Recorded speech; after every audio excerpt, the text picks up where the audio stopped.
तो फर्स्ट से लेकर 9 क्लास तक मेरी लाइफ बहुत अलग थी। किसी को ज्यादा फर्क नहीं पड़ता था मुझसे। मानो क्लासरूम का डस्टबिन हूँ मैं, कोई मुंह ही नहीं लगाता था। अबे श्रीवास्तव, क्या कर रहा है यार ये? माँ बाप ने बस कचरा खाने ही सिखाया क्या? मुंह क्यों लगा रहा है मुझे? बचपन में ऑप्स बेड्स के नाम पर लड़ाइयाँ करना। है?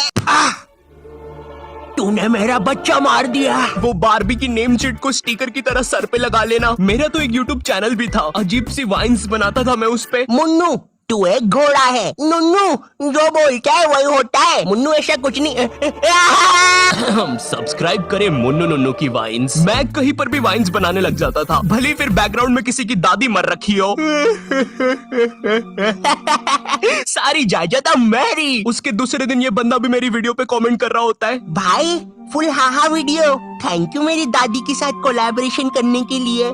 ओम नमः शिवाय। जिसकी दादी मरी है वो ये इस कमेंट को लाइक करो। जिंदगी बहुत मस्त चल रही होती है, लेकिन फिर 10th क्लास आ जाती है। 10वीं कक्षा, नो दोस्ती यारी, ओनली पढ़ाई। 10th क्लास के टाइम पर तुम्हारे मम्मी पापा को भी एकदम से याद आता है, अरे हमारा तो बच्चा भी है। अरे हाँ, किधर रखा है उसे? लास्ट टाइम तो कबर्ड में रखा था, भाग गया। 10th क्लास में ना तुम्हारे मम्मी पापा तुम्हारे पास आते हैं, इधर तुम तुम्हारे रूम में अजीब से काम कर रहे होते हो।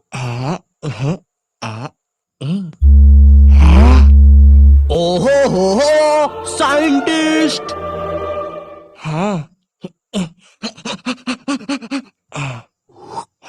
ओहो हो साइंटिस्ट। पीछे से तुम्हारे मम्मी पापा आते हैं। पूची पूची पूची पूची पुई। हाँ मुझे पता है, मम्मी पापा के चलने की आवाज ऐसी नहीं होती। 10th क्लास में मेरे पापा भी मेरे पास आए थे। उन्होंने मेरे कंधे पर हाथ रखा, मेरी आंखों में आंखें डाल के देखा और कहा, ये सर पे बारबी की नेम शीट लगाना बंद कर। और 10th क्लास आ गई है, पढ़ाई कर लेना चुपचाप। हाँ? अब तो और अच्छा लग रहा हूँ। हगी मारू है, लकी मैन है, ककाशी सेंसेई। पढ़ ले चुपचाप। वैसे ये कर कैसे रहा था ऐसे? मेरा तो हो ही नहीं रहा। 10th क्लास से तुम पर एक पढ़ाई का बोझ आने लगता है, जिसके कारण तुम्हें अपनी हॉबीज, कलाकारी, संस्कृति छोड़नी पड़ती है। हाय रे, ये विद्यालय की शिक्षा और माँ बाप की इच्छा से ऊपर वाला ही बचाए। रिलेटेबल। तुम्हें अपने टैलेंट और हॉबी को दफना कर आगे बढ़ना पड़ता है, और उस समय तुम कुछ कर भी नहीं सकते, क्योंकि अगर तुम अपने मम्मी पापा को बोलोगे कि तुम्हें अपनी हॉबी पे करियर बनाना है, तो तुम्हारी बात हवा में उड़ा दी जाएगी। मजाक नहीं है, ये सच में उड़ा देंगे। 2 रुपए की पेप्सी, अज्जू भाई सेक्सी। ये अरे बेवकूफ, अज्जू नेता का कचौड़ी समारोह यहाँ नहीं हो रहा है, एक गली छोड़ के। अच्छा, तभी तो बोलूं इधर इतने सारे छपरी लोग क्यों आए हैं। 2 रुपए की पेप्सी, अज्जू भाई सेक्सी।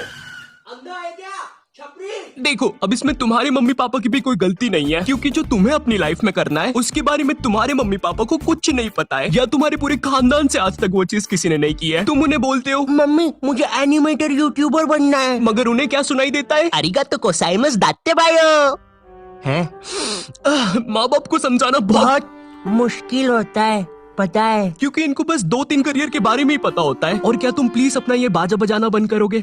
Thank you. अगर तुम इन करियर में से कुछ नहीं बन रहे हो, तो तुम्हारे मम्मी पापा के हिसाब से तुम पक्का कोई क्रिमिनल या तो मैक्सिको के ड्रग डीलर बन रहे हो। Como te llamamos, amigo? Eriste porte, mamma mia.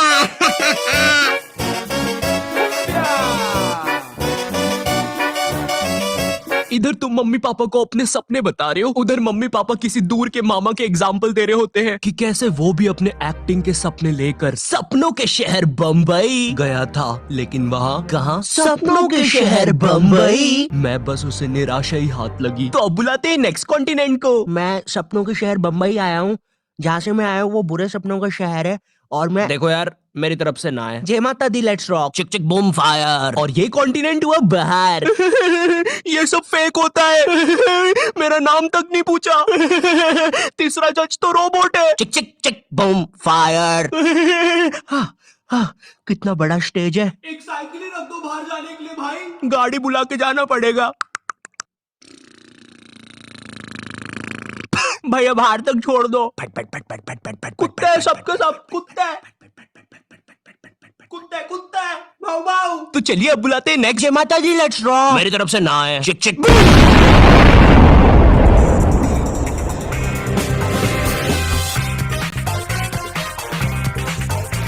तो मैं अपने बारे में बताता हूँ। तो नॉट यू टाइप जी।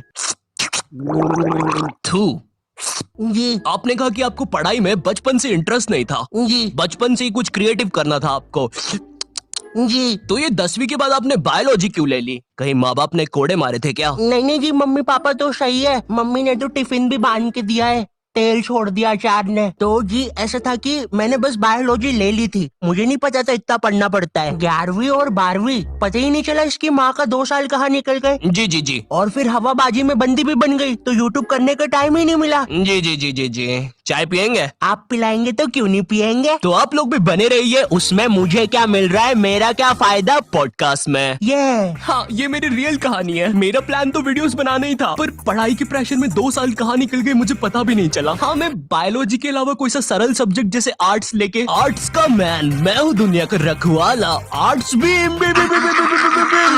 बन सकता था। पर मेरे स्कूल में मैथ्स, बायोलॉजी और कॉमर्स के अलावा कोई सब्जेक्ट ही नहीं था। और देखो, मुझे कॉमर्स और मैथ्स तो लेना नहीं था, क्योंकि कॉमर्स वालों को स्कूल में कोई सीरियस नहीं लेता था। अंदर आग लगी है, आग है अंदर। अच्छा तो ये लो पानी। अरे अरे क्या कर रहे हो, सच बोल रहा हूँ, बंटी और रोहन ने आग लगाई है। चल बंटी कमाल, पाद के मचाते धमाल। भाई तुझे कितनी बार बोला है, मुझे वो डायलॉग पसंद नहीं। अपन को हिचकी आया रे, लगता है अपन को भी कोई याद कर रहा है। भाई पक्का रवि ने चुगली लगाई होगी। हाँ, यही थे मेरे कॉमर्स वाले।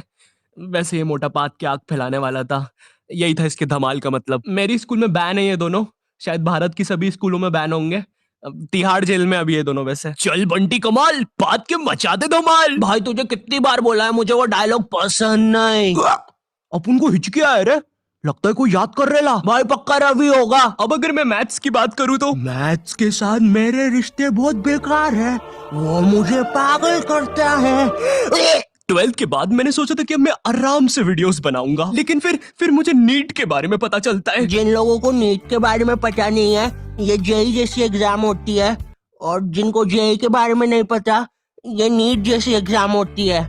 मेरा नाम पपलू है और मुझे मछली पसंद है। सरल भाषा में कहूँ तो नीट के एग्जाम से तुम डॉक्टर बनते हो। उस टाइम मैंने सोचा कि मुझे तो कभी डॉक्टर बनना ही नहीं था, तो ये फिर किस रास्ते पे जा रहा हूँ मैं? पवन दारू ठेके के रास्ते पे। तू कौन है साले बेताल, भग जाने तो चटका लगा दूंगा। नहीं मैंने अपने मम्मी पापा को समझाया कि मुझे डॉक्टर कभी बनना ही नहीं था। लकीली उन लोग को मेरी बात समझ में आई, ये और उनने मुझे डॉक्टर से थोड़े से कम कठिन कॉलेज में डाल दिया, फार्मेसी। पर खैर अब मैं वीडियोस बना सकता था। ये पर सच कहूँ तो वीडियोस बनाने का पैशन इतना था मुझ में, अगर डॉक्टर भी बन जाता तो वीडियोस तो तब भी बना रहा होता मैं, लेकिन थोड़े अलग प्रकार की। नमस्कार दोस्तों, मैं हूँ Shri doctor Ayu, MBBS, MD, MS, BSc, PSG, Neymar, Messi, Cristiano Ronaldo, MC, BC और मादर।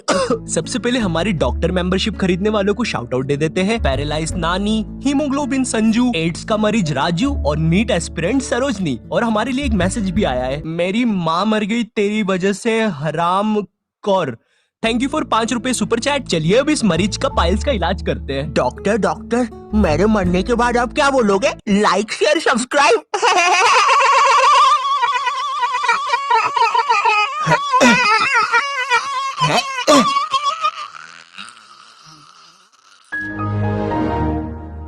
तो दोस्तों आज के लिए बस इतना ही। होप आपको लाइव स्ट्रीमिंग पसंद आई होगी। है